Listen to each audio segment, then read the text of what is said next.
There's a reason. There's a reason for this. There's a reason education sucks, and it's the same reason that it will never, ever, ever be fixed. It's never going to get any better. Don't look for it. Be happy with what you got.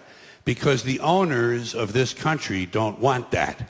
I'm talking about the real owners now. The big, the wealthy, the real owners, the big wealthy business interests that control things and make all the important decisions. Forget the politicians. They're irrelevant. The politicians are put there to give you the idea that you have freedom of choice. You don't. You have no choice. You have owners. They own you. They own everything. They own all the important land. They own and control the corporations. They've long since bought and paid for the Senate, the Congress, the state houses, the city halls. They got the judges in their back pockets, and they own all the big all the big media companies. So they control just about all of the news and information you get to hear. They got you by the balls. They spend billions of dollars every year lobbying to get what they want. Well, we know what they want. They want more for themselves and less for everybody else. But I'll tell you what they don't want. They don't want a population of citizens capable of critical thinking. They don't want well-informed, well-educated people capable of critical thinking. They're not interested in that. That doesn't help them. That's against their interest. That's right. You know something? They don't want people who are smart enough to sit around the kitchen table and figure out how badly they're getting fucked by a system that threw them overboard 30 fucking years ago. They don't want that. You know what they want? They want obedient workers. Obedient workers. People who are just smart enough to run the machines and do the paperwork, and just dumb enough to passively accept all these increasingly shittier jobs with the lower pay, the longer hours, the reduced benefits, the end of overtime, and the vanishing pension that disappears the minute you go to collect it. And now they're coming for your Social Security money. They want your fucking retirement money. They want it back, so they can give it to their criminal friends on Wall Street. And you know something? They'll get it. They'll get it all from you sooner or later, because they own this fucking place. It's a big club, and you ain't in it. You and I are not in the big club. And by the way, it's the same big club they use to beat you over the head with all day long when they tell you what to believe. All day long, beating you over the head in their media, telling you what to believe, what to think, and what to buy. The table is tilted, folks. The game is rigged. And nobody seems to notice. Nobody seems to care. Good, honest, hard-working people, white collar, blue collar, doesn't matter what color shirt you have on. Good, honest, hard-working people continue. These are people of modest means. Continue to elect these rich cocksuckers who don't give a fuck about them. They don't give a fuck about you. They don't give a fuck about you. They don't care about you at all. At all. At all.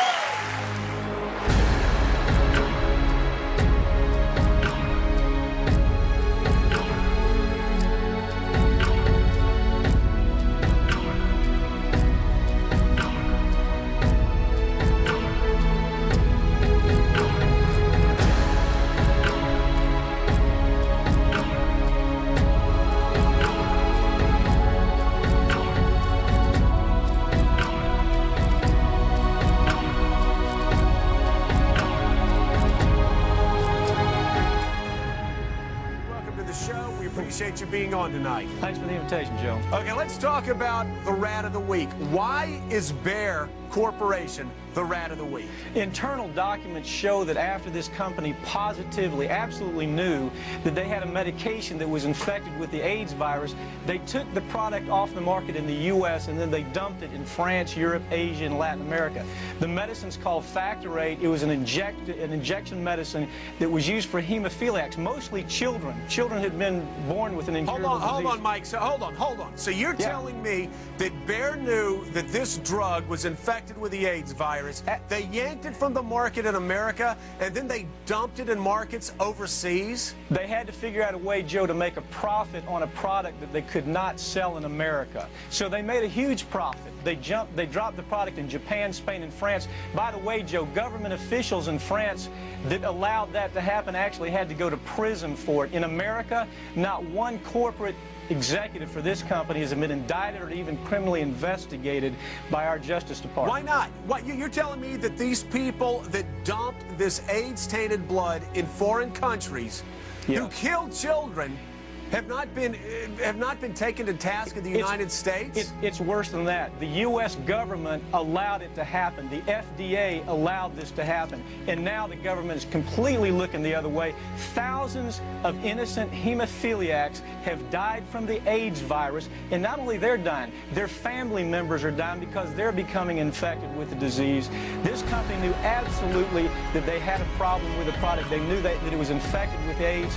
They dumped it because they wanted to turn this disaster into a profit.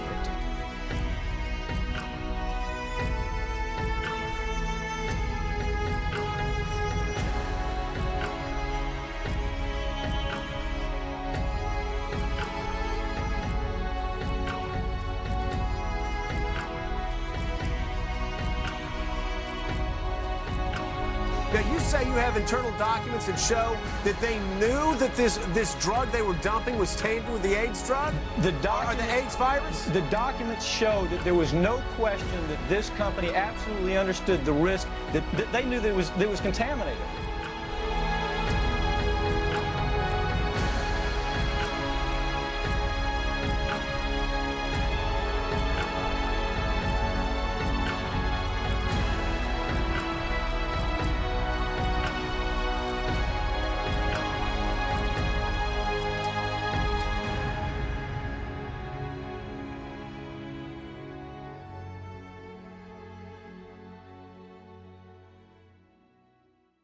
Back in 1990, the story of Kimberly Bergella stunned the nation. She was the first of 6 Florida dental patients who said that their dentist had infected them with the AIDS virus. The dentist died of AIDS. Kimberly died, as have 2 of the other patients. All of the patients, claiming they couldn't have gotten AIDS any other way, sued the dentist, his estate, and his insurance companies. And they've collected so far an estimated $10 million in out-of-court settlements. The case made a lot of us worry about going to our own dentists, and it made us wonder about how it could happen. Concerns like these helped launch a national campaign to test all healthcare workers for AIDS, with Kimberly Bergella making an emotional plea before Congress. I did nothing wrong, yet I'm being made to suffer like this. My life has been taken away.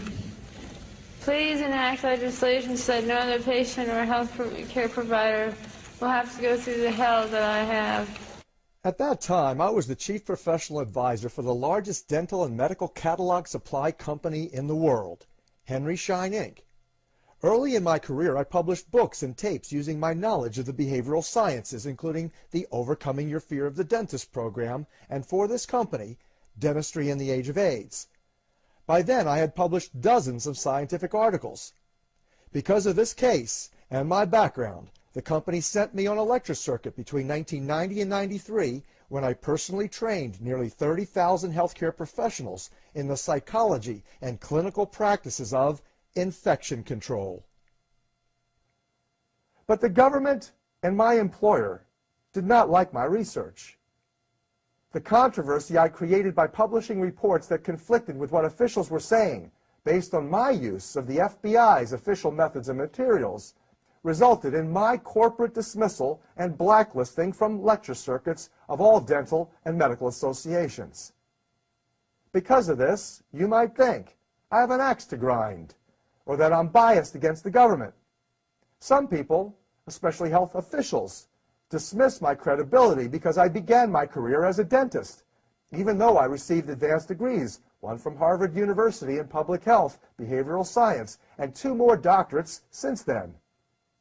In short, I have been character assassinated sufficiently to say it is easy to assassinate a messenger.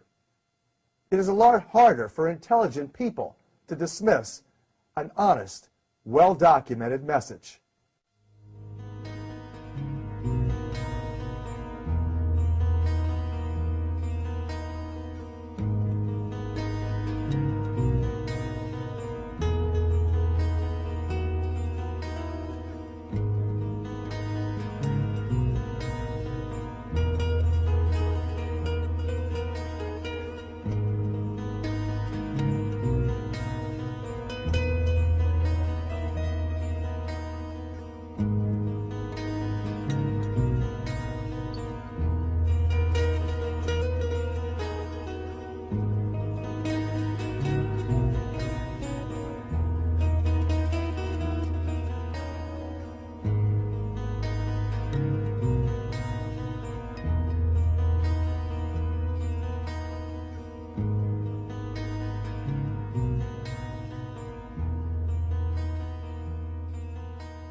Currently showing on televisions around the world via satellite is the United States Department of Health and Human Services History of Bioterrorism.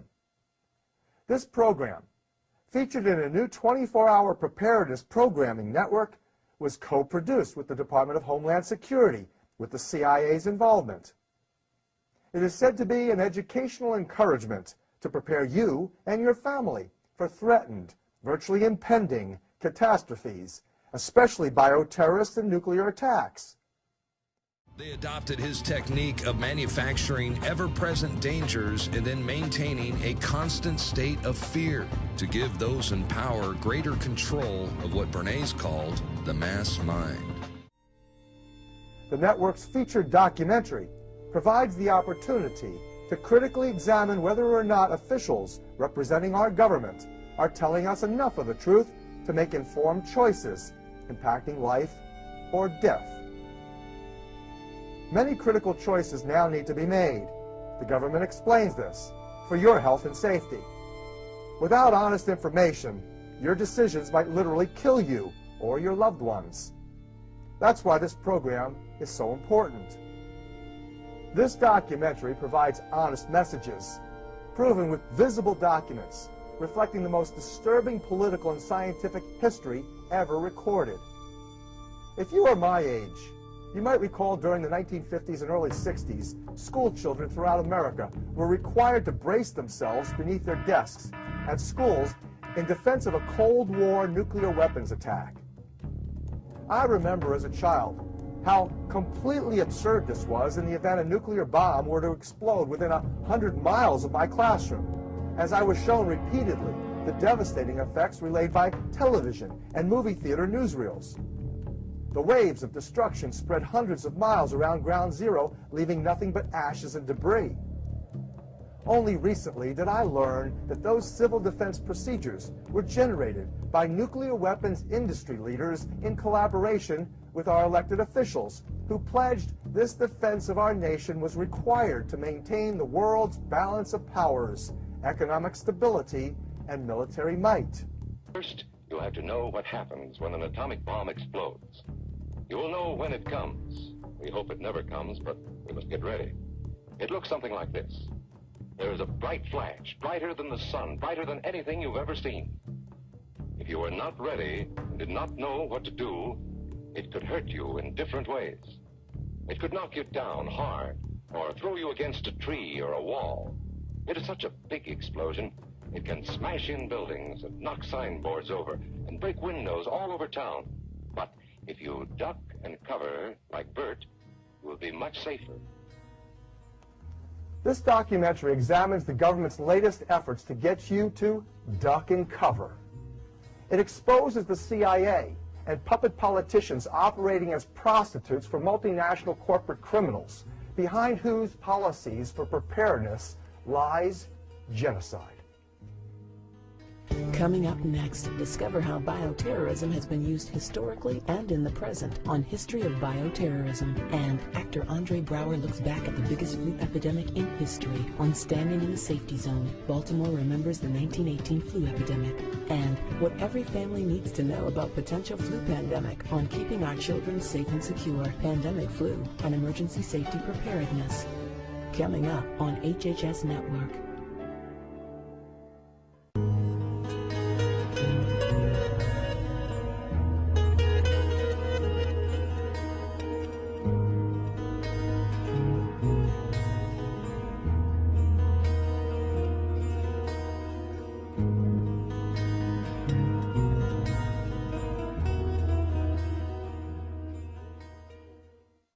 As you are about to learn, the real bioterrorists produce illegitimate programming called propaganda for profit. The real villains are those who spread fear and loathing for financial gain, power, and control. Come to a place that's new and unique, a place of health, well-being, and preparedness, where connection leads to inspiration and empowerment. Empowerment. Come to HHS. Come to HHS. Come to HHS. To the extent that populations are being increasingly dependent, virtually enslaved, to drugs, called drug dependencies, the politics, policies, and profiteering of pharmaceutical firms and those who run them is genocidal. Most people realize that wars of any kind make money for arms dealers, industry manufacturers, and stocks, bonds, and futures investors. The wars against infectious diseases and cancers is no different. The war on cancer, the war on AIDS, the battle against breast and prostate malignancies, colon cancers, children's tumors, diabetes, and heart diseases is no different. Many industries and officials thrive off of this sickness. Could all of these declared wars, including the war on terrorism and medically frightening bioterrorism, be part of an economic and political ploy by inside traders or un-American traitors, wielding the mass media for deception? Let's see. In 1963, as the plot to assassinate President John F. Kennedy was being hatched, a global policy think tank met at Iron Mountain near Hudson, New York to discuss the possibilities for economic sustainability in a world without war. You may have heard it said that money makes the world go round. Well, most intelligent people knew at that time that war economies kept bankers and businessmen most profitable. So the big question asked and answered in the report from Iron Mountain on the desirability and possibility of peace regarded the possibility of transitioning into the 21st century, keeping growing populations manageable and large corporations in business.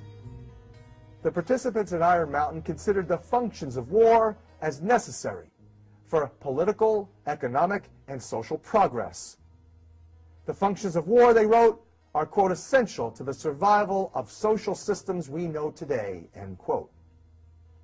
Under political requirements, the report stated a viable political substitute for war must posit a generalized external menace to each society of a nature and degree sufficient to require the organization and acceptance of political authority.